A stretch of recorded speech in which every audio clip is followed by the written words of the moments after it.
अस्सलामुअलैकुम। तो इस वीडियो से हम लोग अपना बायस थ्योरम जो है उसको स्टार्ट करेंगे। हमने पिछली वीडियोस के अंदर कंडीशनल प्रोबेबिलिटी के सवालात को देखा था। अब ये जो बायस थ्योरम है ये हमारे पास कंडीशनल प्रोबेबिलिटी को ही एक्सटेंड किया हुआ है, उसी का एक केस है। अब ये हमें क्या कहता है, इसको हम एक एग्जाम्पल से समझते हैं। फॉर एग्जाम्पल, मुझे प्रोबेबिलिटी निकालनी है ब्लू बॉल निकालने की, ठीक है। सेकंड बैग से आउट ऑफ 3 डिफरेंट बैग्स, मेरे पास 3 बैग्स मौजूद हैं और सेकंड बैग में से ब्लू बॉल निकालने की प्रोबेबिलिटी मुझे निकालनी है, ठीक है।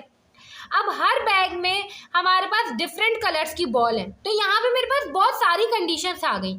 जब भी आपके पास बहुत सारी कंडीशंस आ जाएंगी, 2 इवेंट्स आपस में एसोसिएटेड हो गए और उसमें से आपको कोई प्रोबेबिलिटी कैलकुलेट करनी है, वहाँ पे आपके पास बायस थ्योरम लग जाएगा, ठीक है। अब देखिए, मैंने एक इवेंट जो है वो बॉल से रिलेटेड बना दिया, मतलब कलर से रिलेटेड, ठीक है, जिसमें बहुत सारे कलर्स हैं। तो उसमें से एक इवेंट बना दिया कि ब्लू बॉल निकल कर आए और एक इवेंट बना दिया कि सेकंड बैग, क्योंकि सेकंड बैग से चाहिए हमें। तो 2 इवेंट हो गए आपस में एसोसिएटेड, ठीक है। अब हमारे पास बायस थ्योरम का फॉर्मूला ये होता है, आपको जिसकी प्रोबेबिलिटी निकालनी होती है वो हमेशा ऊपर आता है और जो चीज़ आपको पहले से पता होती है वो नीचे आता है। हमें पता है कि जो हमें बॉल निकालनी है वो सेकंड बैग से ही होनी चाहिए, तो उसका इवेंट, बैग का इवेंट नीचे आएगा और जो बॉल निकालनी है वो हमेशा ऊपर आएगा। ये सवालात में भी हम अप्लाई कर रहे होंगे तो फॉर्मूला आपको बनाना आना चाहिए, ठीक है। अब हमें ये बात पता है, हम लोग डिपेंडेंट, हमें पता है कंडीशनल प्रोबेबिलिटी जो है वो डिपेंडेंट इवेंट होता है, ठीक है। तो डिपेंडेंट इवेंट का ही फॉर्मूला यहाँ पे यूज होगा। डिपेंडेंट इवेंट हमें क्या कहता था, ए और इस तरीके से स्लैश बी हो तो ए इंटरसेक्शन बी हो जाएगा, ठीक है, और नीचे पी ऑफ बी हो जाएगा। मैंने यही चीज लिखी, ठीक है। अभी इस फॉर्मूले को भूल जाए, P of A intersection B और नीचे क्या आ जाएगा, पी ऑफ बी। मगर यहाँ पर एक चीज डिफरेंट है। अभी तक आप लोग क्या करते हुए आ रहे थे, इसको P of A into P of B कर देते थे। बायस थ्योरम में ऐसा नहीं होता। आपको ये बात भी पता है कि अगर ये हो जाए बी ऑफ ए तो ये कुछ ऐसे हो सकता है, बी इंटरसेक्शन ए और नीचे हो जाएगा पी ऑफ ए, है ना। तो मैं यहाँ से कुछ ऐसे भी कह सकती हूँ कि B A into P of A बराबर हो जाएगा P of B intersection A बोलूँ या ए इंटरसेक्शन बी बोलूँ। ये जो चीज़ है ना, आपने पूरी ये इधर पुट कर दी इसकी जगह। तो ये इस तरीके का जो फॉर्मूला होता है ये आपके पास बायस थ्योरम होता है, ठीक है। अब यहाँ से आप लोग स्टेटमेंट भी पढ़ सकते हैं। यही स्टेटमेंट लिखी हुई है कि अगर एक इवेंट हो, ठीक है, और उसमें बहुत सारे सबसेट्स बना दी जाए और उससे कोई दूसरा इवेंट भी लिंक हो जाए, तो अगर आपको उस इवेंट की प्रोबेबिलिटी निकालनी हो, मुझे ब्लू बॉल की निकालनी थी प्रोबेबिलिटी और मेरे पास कलर्स बहुत सारे मौजूद हैं और कोई एक और इवेंट है जो कि बैग का इवेंट था, जो कि आपको पहले से पता था, ठीक है, कि सेकंड बैग ही होगा। तो इस तरीके से जब 2 आपके पास जो है ना आपस में लिंक्ड हो जाए इवेंट्स और उसमें से एक की प्रोबेबिलिटी, एक में से भी आपको किसी एक चीज़ की प्रोबेबिलिटी निकालनी हो, तो आपके पास बायस थ्योरम यूज होता है। अब इसके क्वेश्चन कर लेते हैं। अगर अभी भी सही से समझ में नहीं आया तो क्वेश्चंस कर लेते हैं ताकि हमें मजीद चीज़ें क्लियर हो जाए कि किस तरीके से सॉल्व करना है। अब देखिए, हमारे पास ये बायस थ्योरम का सवाल मौजूद है। Suppose that 4 inspectors at a film factory are suppose to stamp the expiration date on each package of film at the end of assembly line. 4 inspectors हैं, वो क्या करते हैं कि पैकेजेस पर एक्सपायरी डेट जो है उसकी स्टैंप लगाते हैं। पहला इंस्पेक्टर जॉन है जो कि 20% पैकेजेस पर स्टैंप लगाता है, ठीक है, और हर 100 पैकेजेस में से, या 200 था ये, हर 200 पैकेजेस में से वो एक पैकेज पर स्टैंप लगाना भूल जाता है, ठीक है। दूसरा इंस्पेक्टर टॉम है, वो 60% पैकेजेस पर स्टैंप लगाता है और हर 100 पैकेज में से एक पर लगाना भूल जाता है। तीसरा इंस्पेक्टर जेफ है, वो 15% पैकेजेस पर जो है स्टैंप लगाता है और हर 90 पैकेज में से एक पर स्टैंप लगाना भूल जाता है। चौथा इंस्पेक्टर जो वो पैट है, ठीक है, और वो 5% पैकेजेस पर स्टैंप लगाता है और हर 200 में से एक पर स्टैंप लगाना भूल जाता है। If a customer complains that her package of film does not show the expiration date, what is the probability that it was inspected by John? अब देखें, सबसे पहले तो पता कैसे चलेगा कि ये बायस थ्योरम का सवाल है। आप देखें यहाँ पे आपको कितनी प्रोबेबिलिटीज गिवन है। एक तो ये कि जो कस्टमर के पास पैकेज निकला है उसके ऊपर एक्सपायरेशन डेट लगी हुई है या नहीं लगी हुई, ठीक है। मतलब कि हमें नहीं पता ना कि हमसे सवाल क्या पूछेंगे। एक तो ये प्रोबेबिलिटी भी होगी कि बहुत सारे पैकेजेस में से जिनके ऊपर एक्सपायरेशन डेट लगी हुई और जिनके ऊपर नहीं लगी हुई, एक तो ये प्रोबेबिलिटी है। दूसरी प्रोबेबिलिटी ये है कि चारों इंस्पेक्टर्स जो है वो लगा रहे हैं स्टैम्प्स, तो हमारे जो काम का जो हमसे पूछा हुआ है वो कौन से इंस्पेक्टर ने किया है, तो ये प्रोबेबिलिटी भी है। तो आपको एक से ज़्यादा कंडीशंस गिवन है। जब भी इस तरीके से होगा तो आपको क्या करना है, बायस थ्योरम अप्लाई करना है। अब देखें, सवाल देखें आपसे पूछा क्या गया है, if a customer complains that her package of film does not show the expiration date. अगर कस्टमर कंप्लेन करे कि उसके पैकेज ने एक्सपायरेशन डेट शो नहीं की, इन्होंने कोई अगली बात करी नहीं कि की या नहीं की, ये बात की नहीं, इन्होंने बता दिया कि भाई एक्सपायरेशन डेट उस पैकेज में नहीं है, उसकी प्रोबेबिलिटी तो मैंने निकालने की जरूरत नहीं है, मतलब जो सवाल पूछा उसके लिए एक्सपायरेशन डेट नहीं लगी हुई है। तो जो चीज़ हमें पहले से पता होती है, जो चीज़ ऑब्वियस होती है, वो हम नीचे लिखते हैं हमेशा। What is the probability that it was inspected by John? क्या प्रोबेबिलिटी है कि वो जो एक्सपायरेशन डेट नहीं लगी हुई वो जॉन ने इंस्पेक्ट करी हो, ठीक है। तो जो हमें इंस्पेक्टर की प्रोबेबिलिटी फाइंड करनी है वो ऊपर आएगा, जिसकी प्रोबेबिलिटी फाइंड करते हैं वो ऊपर आता है, बाकी नीचे आता है। अभी हम लोगों ने जो ना बायस थ्योरम का जो फॉर्मूला उसको पढ़ लिया था यहाँ पे, ठीक है। तो इसके हिसाब से क्या होता है कि इसको आप उल्टा करके लिखते हैं E/J इनटू जो ऊपर लिखा हुआ होता है उसकी प्रोबेबिलिटी ऊपर आती है और जो नीचे लिखा हुआ होता है उसकी प्रोबेबिलिटी नीचे आती है। सही है। अब देखिए फॉर्मूला हमें यहाँ पे डाटा भी बनाना है। डाटा किस तरीके से बनाएंगे, 4 इंस्पेक्टर्स हमारे पास। सबसे पहले तो उनके पैकेजेस की प्रोबेबिलिटी निकालेंगे। प्रोबेबिलिटी ऑफ जॉन जो है वो 100 में से 20% पैकेजेस को क्या करता है, स्टैम्प लगाता है। तो 20 डिवाइड बाय 100, टोटल 100% होता है ना, इन्होंने बताया हुआ नहीं है कि कितने परसेंट है, 100% टोटल होता है, ठीक है। 100 में से 20% में जॉन लगाता है, तो 20 डिवाइड बाय 100। पॉसिबल आउटकम हमारे काम के 20 होंगे जो जॉन ने लगाए हैं, ठीक है, और 100 टोटल है, ठीक है। तो ये हो जाएगा हमारे पास 0.2।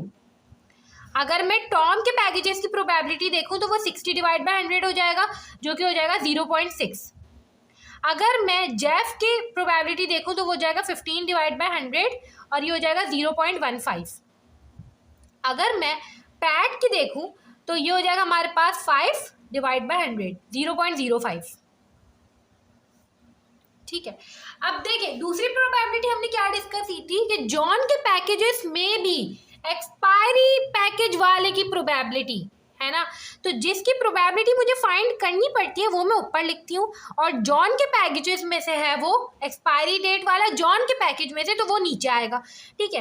हर 200 पैकेज में से एक पैकेज पर वो एक्सपायरी डेट लगाना भूल जाता है, तो टोटल 200 पैकेज है जॉन के जो नीचे आ गए, और हर एक पैकेज, वो एक पैकेज मेरे काम का है तो उसकी प्रोबेबिलिटी मैंने लिखनी है तो वो ऊपर लिखूंगी, ठीक है। इसी तरीके से ये हो जाएगा E/T। टॉम के एक्सपायरी पैकेज की हमारे पास हो जाएगी 1/100। हर 100 में से, जो कि टॉम के टोटल पैकेज है, हर 100 में से एक पर वो एक्सपायरी डेट लगाना भूल जाता है, ठीक है। इसी तरीके से E/Jeff ये हमारे पास हो जाएगा 1/90 और E/P ये हमारे पास हो जाएगा 1/200, ठीक है। इस तरीके से हमने डाटा बना लिया। अब हमें फाइंड ये करना था, इसमें देख लें क्या क्या चीज़ें हमारे पास मौजूद नहीं है। E/J मौजूद है, ठीक है, P/J भी मौजूद है, P/E मौजूद नहीं है। अब P/E हमारे पास क्या है, प्रोबेबिलिटी ऑफ एक्सपायरी, ठीक है, जिस पर एक्सपायरी नहीं लगी हुई। ये मैंने वो वाले जो है ना इवेंट बनाए जिस पर एक्सपायरी नहीं लगी हुई। अब एक्सपायरी नहीं लगी हुई, इसके लिए मेरे पास 4 ऑप्शन ही हैं। या तो वो जॉन ने नहीं लगाई होगी, या तो वो टॉम ने नहीं लगाई होगी, या तो वो जेफ ने नहीं लगाई होगी, या तो वो पैट ने नहीं लगाई होगी। तो जब भी मैं ऐसी बात करती हूँ या तो बीच में प्लस की साइन आती है ना, ठीक है, प्लस की साइन। या तो टॉम ने नहीं करा, या तो जॉन ने नहीं करा, या तो इसने नहीं करा, या तो इसने नहीं करा।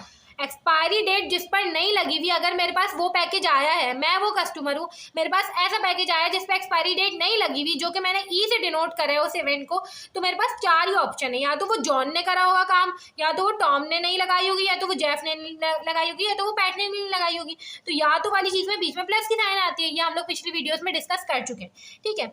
अब जॉन ने जो नहीं लगाई हो, तो जॉन का पैकेज भी होना चाहिए और वो पैकेज होना चाहिए जिस पे एक्सपायरी डेट नहीं लगी हुई।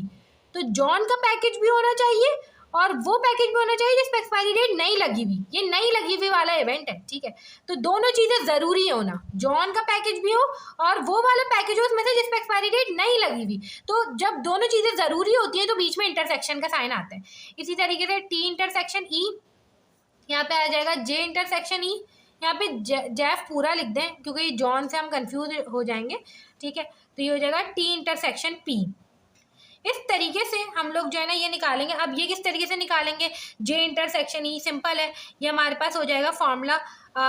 हमें पता है कि E/J बराबर हो जाएगा P/J intersection E divide by P/J।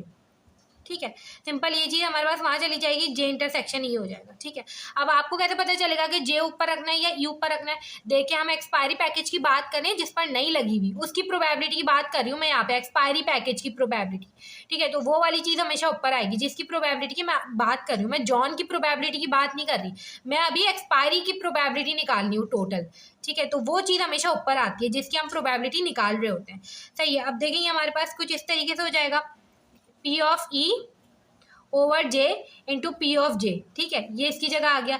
इसी तरीके से ये हो जाएगा P of E over T into P of T. ये हो जाएगा हमारे पास P of E over J into P of J, जेफ। ठीक है, plus P of E over T, पैट है ये, पी वाली है। ठीक है, इंटू पी ऑफ पी। ठीक है, ये फॉर्मूला बन गया। आपके पास सारी चीज़ें मौजूद है, ई ओवर जे भी मौजूद है, ई ओवर टी भी मौजूद है, पी ऑफ जे भी मौजूद है। सारी चीज़ें पुट करें, आपके पास आंसर निकल के आ जाएगा। पी ऑफ ई का आंसर आएगा 0.0089। ठीक है, ये पी ऑफ ई का आंसर निकल के आ गया। अब सिंपल हमें क्या निकालना है? हमें ये निकालना था। ठीक है, तो अब हम पुट करेंगे, पी ऑफ जे ओवर ई बराबर हो जाएगा, ई ओवर जे किसके बराबर है? 1/200 के। पी ऑफ जे किसके बराबर है? 0.2 के। और पी ऑफ ई किसके बराबर है? 0.0089 के। आंसर आ जाएगा हमारे पास, जो कि होगा 0.11236। इस तरीके से करके हमने अपना ये वाला क्वेश्चन सॉल्व कर लिया। अब कुछ चीज़ें अगर आपको कंडीशन समझ में नहीं आती, ठीक है, कि सवाल में क्या गिवन है, किसको ऊपर रखें किसको नीचे रखें, तो कुछ ट्रिक्स हैं। और ये बायस थ्योरम के सवाल में ये चीज़ें कांस्टेंट होती हैं, ये चीज़ें ऐसी गिवन होती हैं। ठीक है, देखिए ये जे टी और जेफ और पैट, इन सब की प्रोबेबिलिटी निकालना तो आसान था। होता क्या है कि जब ये चीज़ निकालते हैं ना, ई ओवर जे ई ओवर टी, हमेशा याद रखें कि जो आपसे इवेंट पूछा गया है ना, ठीक है, वो वाली जैसे एक्सपायरी डेट वाली चीज़ हमें निकालनी थी। ई जो कांस्टेंट है, कांस्टेंट चीज़ है, वो हमेशा ऊपर आती है। और ये वाली जो चीज़ें हैं ना, ये वाली जो हम पहले निकाल चुके होंगे जिनकी प्रोबेबिलिटी, ये हमेशा नीचे आती है। ये कांस्टेंट है, हमेशा कांस्टेंट चीज़ ऊपर आएगी हमेशा। ठीक है, और नीचे वाली चीज़ें डिफरेंट होंगी। ये बायस थ्योरम का फॉर्मूला तो हमें अप्लाई करना आता है। इसकी ट्रिक भी है ये कि देखें, यहाँ पे पी ऑफ ई निकालना था ना हमें, तो ई कांस्टेंट है, तो ई वाली चीज़ हमने ऊपर रखी इनके फॉर्मूलाज में, और बाकी जॉन था तो वो नीचे आया, जेफ था तो वो नीचे आया, टॉम था तो वो नीचे आया।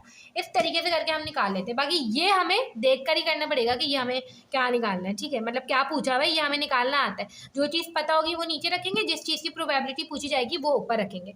तो इस तरीके से हमारे पास बायस थ्योरम के सवाल जो है वो सॉल्व हो जाते हैं। नेक्स्ट वीडियो से जो और क्वेश्चन होंगे हम लोग उसको कंटिन्यू करेंगे।